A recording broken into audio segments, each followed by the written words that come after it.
Don't touch that dial. Randy's Old Time Radio Show presents...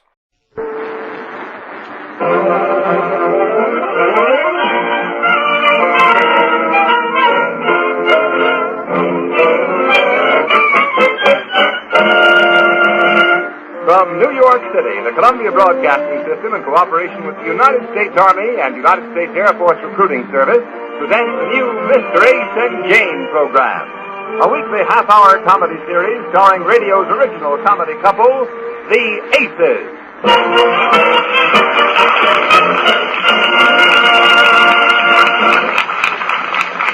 Once again, the strains of Manhattan Serenade introduce the story of Mr. Ace and his wife, Jane. Tonight's Chapter 2, entitled, Jane Complains Because Mr. Ace Forgot to send her flowers on their 15th-and-a-half wedding anniversary, and Mr. Ace says he didn't think the halves were important, and Jane says they are in football, which leads to quite a scrimmage, and Mr. Ace winds up on his own end zone. Or, as Mr. Ace puts it, Michigan 49, ACE nothing. You won't believe the trouble a man can get into sending his own wife flowers. I'll tell you about it in just a minute.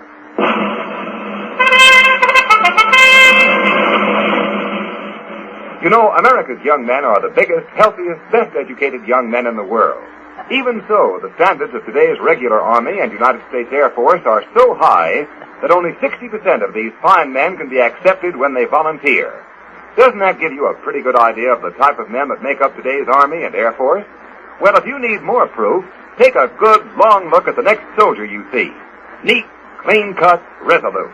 Yes, you can put this in your pipe and smoke it. He's helping to do the most important job there is in America today.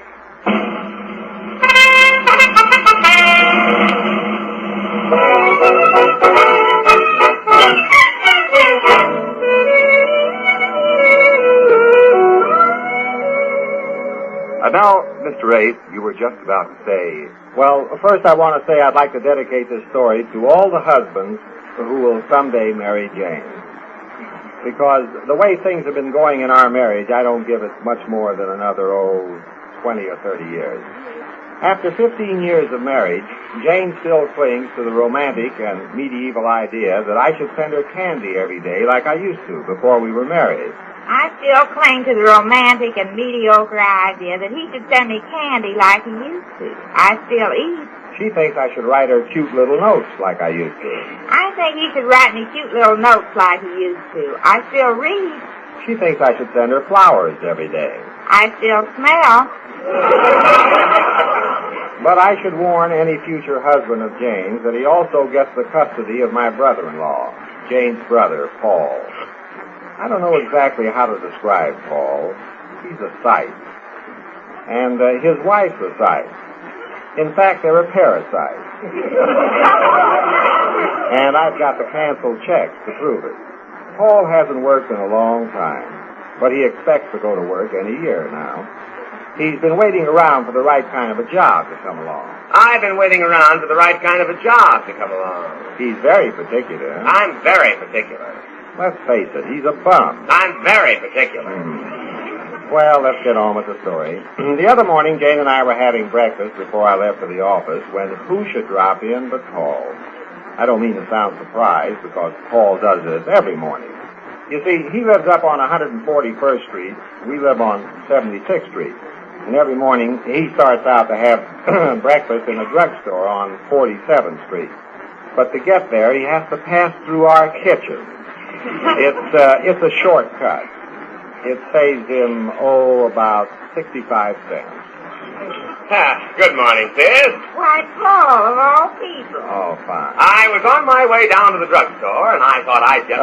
Look, Paul, you have to go through that same routine every morning. Just sit down and eat. I'm just leaving. I'll see you later, Jane. I'll call you. Is that all you got to say to me? See you later, I'll call you. What do you mean? Is that all you got to say to me today? Today? What's today? What, today? How do you like that, Paul? The absent professor. Make it a double orange juice, will you, Jane? Look, Jane, if there's something on your mind, speak your piece. I'm late as it is. What is she talking about? Do you know, Paul? Jane, the toast is burning. Yes, and I'm not very good at smoke signals, Jane. If you don't want to tell me what's on your mind, I'm going. So long. Be good, Jane. Oh, sure. Be good. Be good. Well, I hope you're satisfied. You gave me something to worry about all day. Don't worry. Forget it. How do you like that? He forgot all about it. What is it, Sis? Birthday or something? No. It's our 15th and a half wedding anniversary. 15th and a half wedding anniversary. He forgot all about it, huh? Some hot coffee, Jane. Okay, Paul. Well, I told you, Sis. I told you'd have trouble before you married him. Oh, I didn't have trouble before I married him. We used to have such fun then. So fool-faced and fancy-free. Can I have some of those eggs, Jane? Help yourself, Paul. Oh, thanks. How was I saying? Oh, yes. He never used to forget anniversaries before we were married. Always sent me flowers or some little pimento. Well, pass the cream cheese, Jane. Here you are. Thanks. Well, Jane, you must remember you had a chance to marry George Davis. George Davis. Remember him? Wasn't he cute? He used to send me flowers all the time. His father owned the greenhouse, didn't he? Well, wholesale or retail, the thought was there.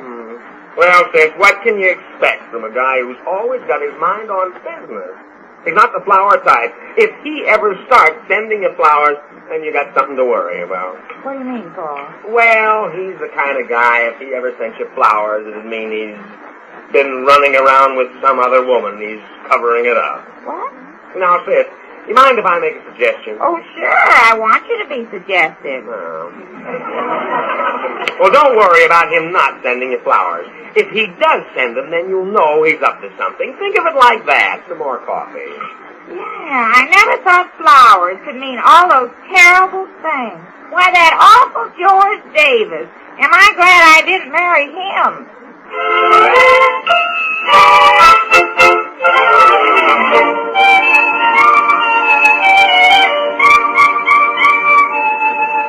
Well, that's the kind of an old lady my brother-in-law Paul is behind my back. Why doesn't he go have breakfast with Brenneman? While Paul was egging Jane on, and she was egging him at $1 a dozen, I arrived at my office still wondering what Jane had been talking about. I was trying to think what day this could possibly be, and my secretary, Miss Anderson, was of little help. Oh, I ought to tell you about Miss Anderson. She's a cousin of Jane's, from the unemployed branch of the family. Jane made me hire her and won't let me fire her. Miss Anderson may not be very quick or very bright, but I must admit she is inefficient. She's not a very good typist. A very good typist. She's not a whiz at dictation. A whiz at dictation. And if she ever did anything right around the office, I'd drop dead. Drop dead. I made the mistake of asking Miss Anderson a simple question. Miss Anderson, do you happen to know what day this is? Payday. I've got my check right here. No, I didn't mean that. Well, what? I wonder what Jane had on her mind. Well, anyhow, to play safe. Miss Anderson, I want you to order some flowers from the florist downstairs and send them out to Jane. Flowers? What's the matter? She's sick? Sick? No, she's not. Can't a man send his own wife flowers without her being sick? Some men can.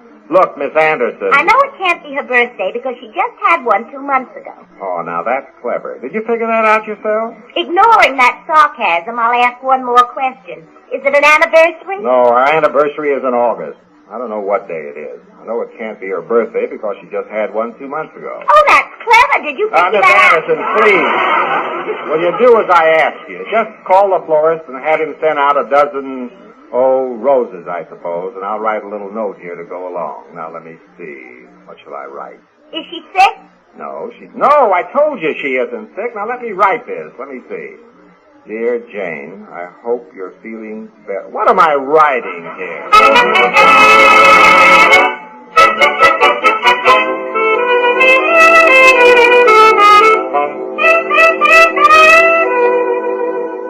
Well, it's my own funeral. I can send flowers to it if I want to.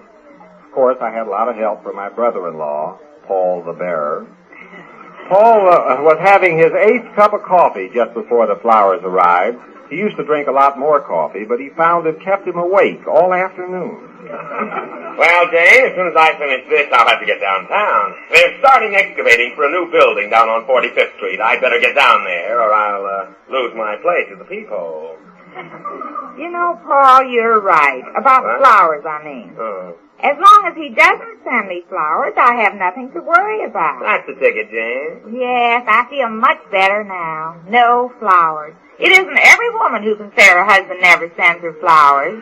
Oh, somebody at the door. Just a minute. Excuse me, Paul. What time is it, Jane? Well, the clock in the kitchen says 10:15. The one here says 11:05.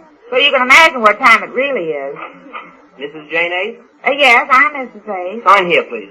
Sign what? I don't sign just anything that comes along. It's for a package. Oh, a package. Sign this line here. Okay. There you are. Thank you. Oh, was it, Jane? Boy, he brought me a package. I wonder what this can be. Oh, look. Flowers. Flowers? Imagine George Davis remembering me after all these years. George Davis. Are they from George? Well, who else would say? Oh, my. Look at this note. What's it say? Roses are red, violets are blue. Whatever we're celebrating is up to you. Uh-oh, sis. That's from your husband. Oh, how could he do this to me after all these years and 6 months? Why, that wolf's in the grass.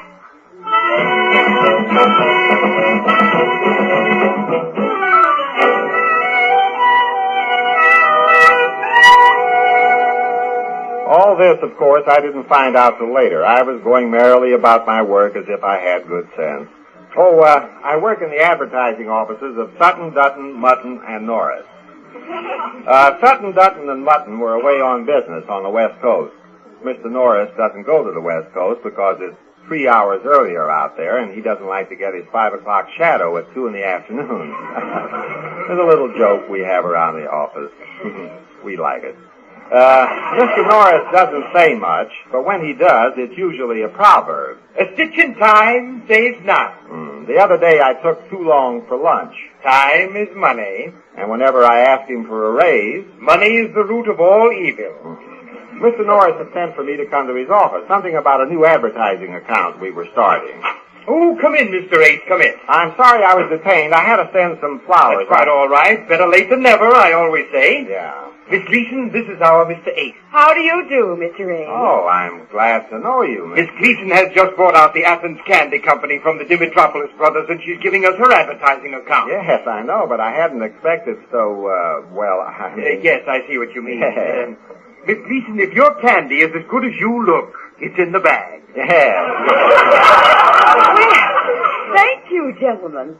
Oh, I brought you each a big box of candy. Oh, Well, thank you, Miss Gleason. I hardly know what to say. How about beware of Greeks bearing gifts?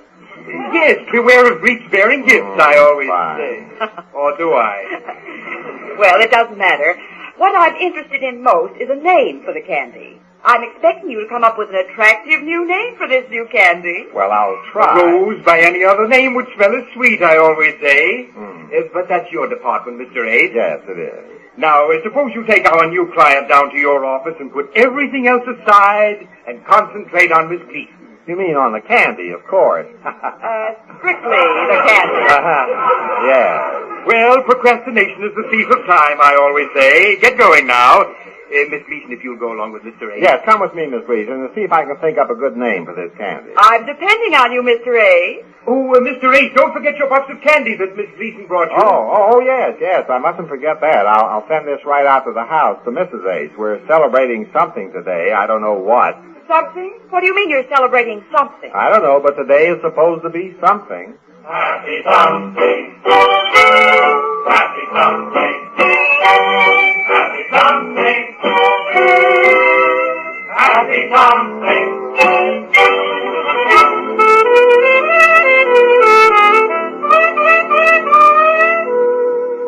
Well, how high can a man hang himself?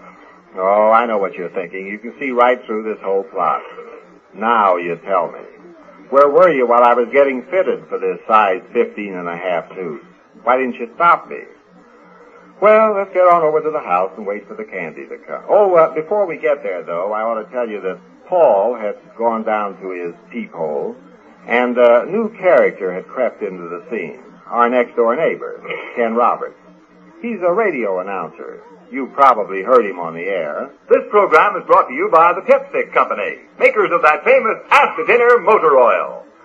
He's full of statistics. Scientists have proved that 4 out of 5 is 80%. I don't know why they give him a microphone. You can hear him out of an open window. That's the Pepsi Company, for over 50 years, dispensers of quality. Yes, 50 years ago, the Pepsi Company dispensed with quality. Ken's biggest fan is Jane, and every time Ken drops in at the house, which is about once a day, Jane has a cheery word for him. Oh, Ken, I'm in such trouble. Oh, what's the matter, Jane? Not much there isn't. Look at this. Flowers from my own husband. Gee, they're pretty. What are you celebrating, Jane? We're celebrating his running around with another woman. Oh, that's not a... What? But Jane, not just because he sent you flowers. I mean, if he started sending you a lot of gifts for no reason at all, well, I wouldn't blame you for being suspicious. It's like that daytime serial I announce every morning, where the nurse is in love with the doctor who's married to a lady psychiatrist. It's the true story of love and heartbreak in a hospital. Haven't you heard it, Jane? What's the name of it? Johns Other Hopkins. You see, this nurse, Sheila, is in love with Dr. Johnson, and Mrs. Johnson, the lady psychiatrist, keeps getting gifts from her husband. He has a guilty conscience. Why, this morning he sent his wife a mink coat. A mink coat? Yeah. Well, as long as she's going to be out in the cold, she might as well be warm. Oh, excuse me, Ken. Somebody at the door. Oh, Jane, I wanted you to hear me practice my commercial I'm doing on a show today. I will, Ken, in just a minute. Mrs. Ace? Yes, I'm another package? That's right. Sign here. Ken? Yes, Jane? Oh, another package for me. Oh, what is it, Jane? Look, candy from my husband. Gee, Jane, I wonder what that means. It means I'll be getting a mink coat next. What a terrible thing to happen to any woman. Oh, Jane, cheer up. It probably isn't as bad as it seems. But Ken, candy. Well, ask him about it when he comes home. Just to get your mind off it, I'll read this commercial to you. See if you don't think this is important. Today, the United States Army has a great new technical school plan.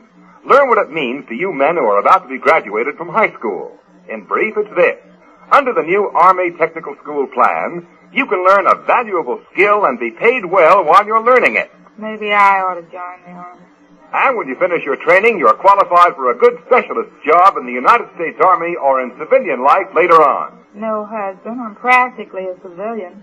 Furthermore, you can choose your specialty from many interesting, important fields and have your pick of over 60 different courses in those fields. Chances are that one of them is just what you're looking for. I wonder if they have a Foreign Legion branch. And listen to this. You can select your own course before you enlist. Just make out your application blank at your nearest recruiting office. Then, when your application is approved, you can enlist with the positive assurance that you'll get the course you want. Talk the whole thing over at your nearest recruiting office right away. You know, Ken, I've got half a mind.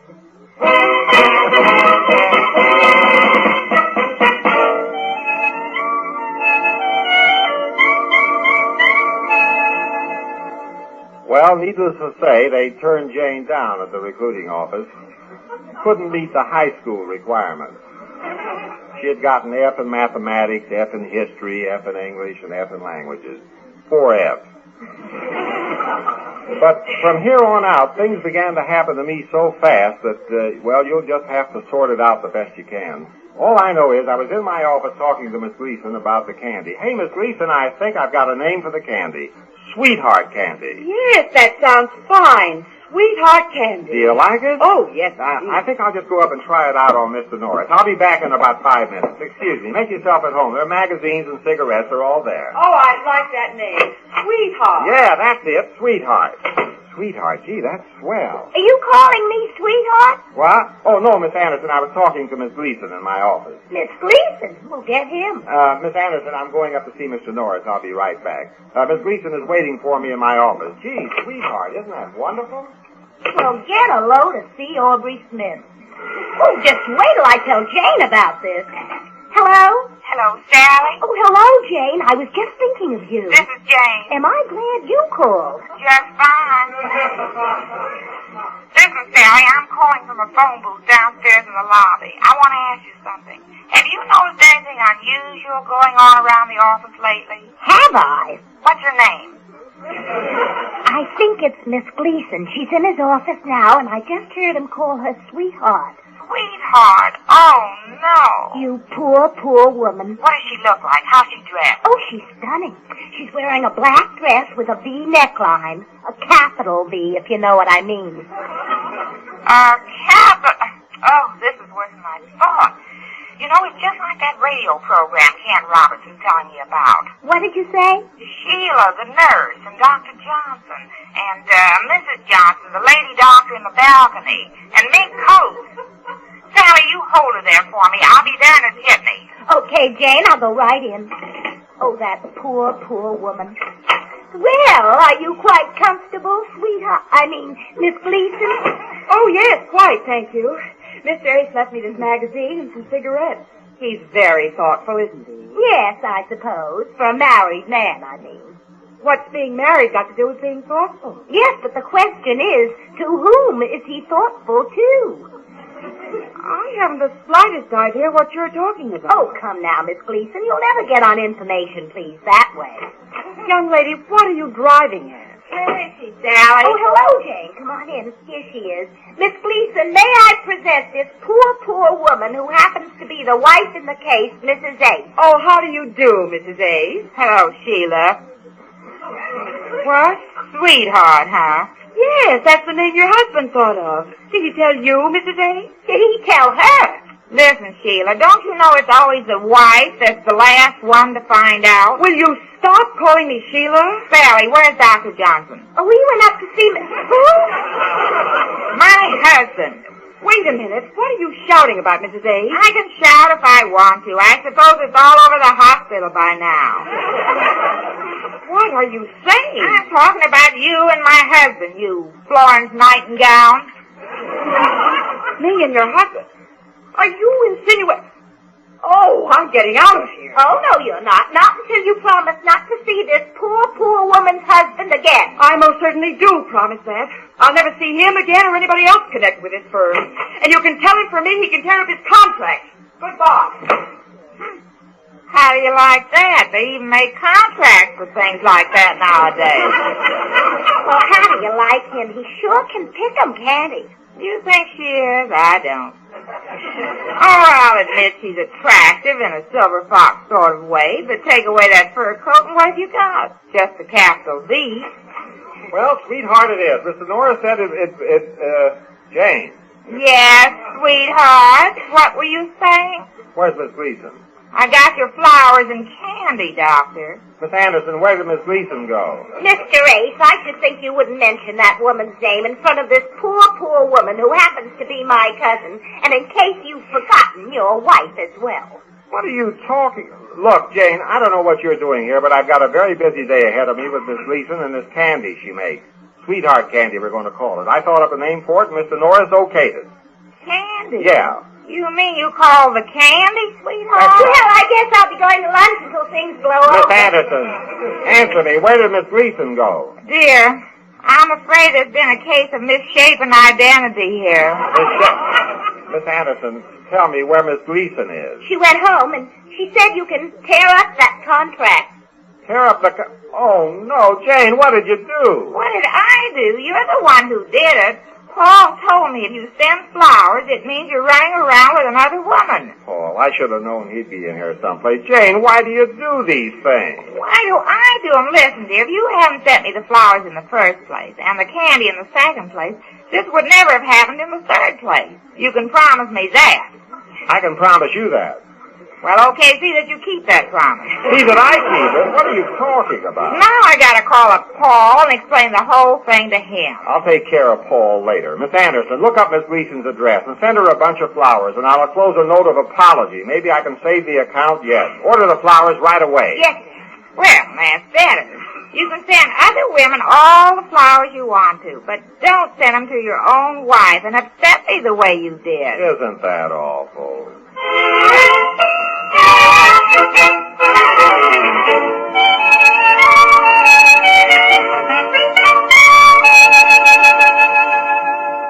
Well, Miss Gleason got the flowers, we got the account back, and the florist got the idea I was entering a float in a parade of roses.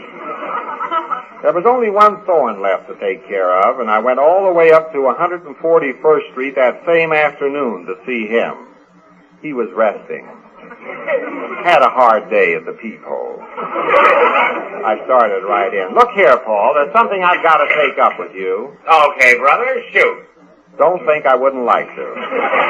What's the idea of getting Jane all steamed up about those flowers I sent her? Haven't you anything else to... Oh, I take that back. Of course you haven't.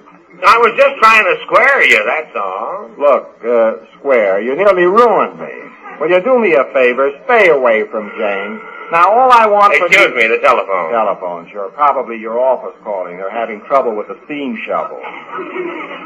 Hello? Hello, is that you, Paul? Oh, hello, Jane. Just fine. Jane, what does she want?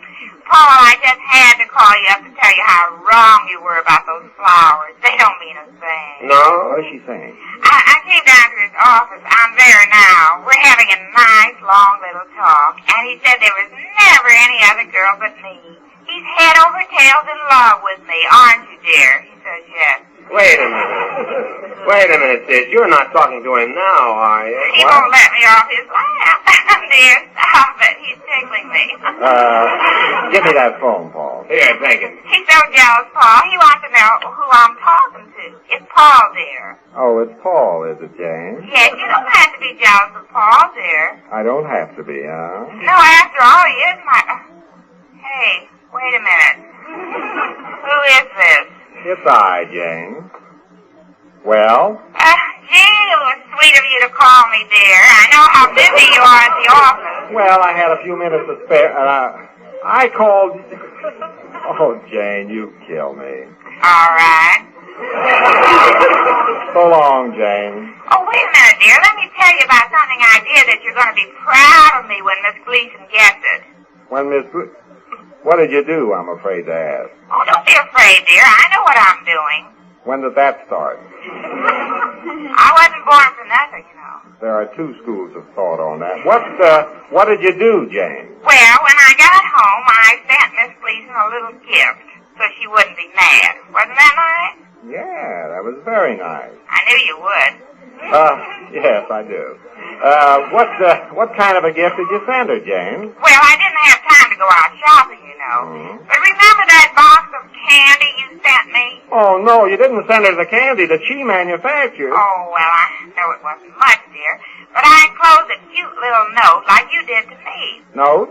It said, roses are red, violets are blue. This candy isn't very good, but it's what I think of you. Well, here I go again. Flowers for Miss Gleason.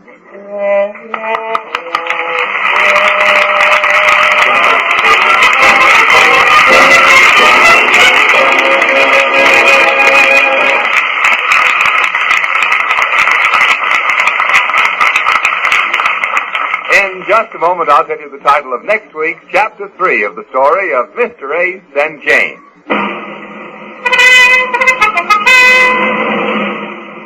Remember this, young men. There's no finer career than an Army Air Force career. It offers you a continuing education, the chance to learn a valuable technical skill, the opportunity to see the world, which is a broad education in itself.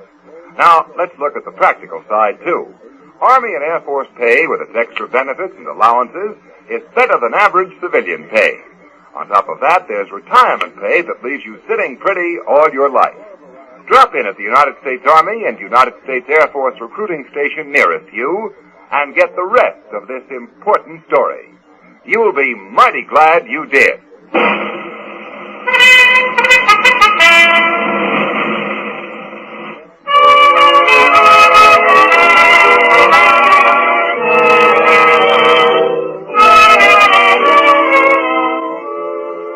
Next week, Mr. Ace and Jane will bring you Chapter 3, entitled, Mr. Ace Tells Jane He's Bringing a Client Home to Dinner and warns Jane to be careful of what she says, and Jane replies, Don't worry, I've got more brains in my little finger than I have in my head.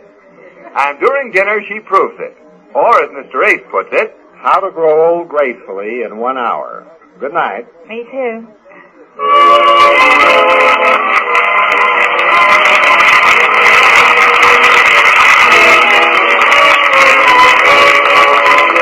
The script for Mr. Ace and Jane was written by Goodman Ace. Original music written and conducted by Morris Sturton.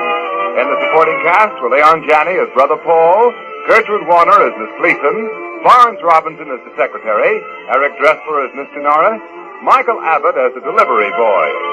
And this is Ken Roberts reminding you to tune in Chapter 3 next week at the same time over CBS, the Columbia Broadcasting System.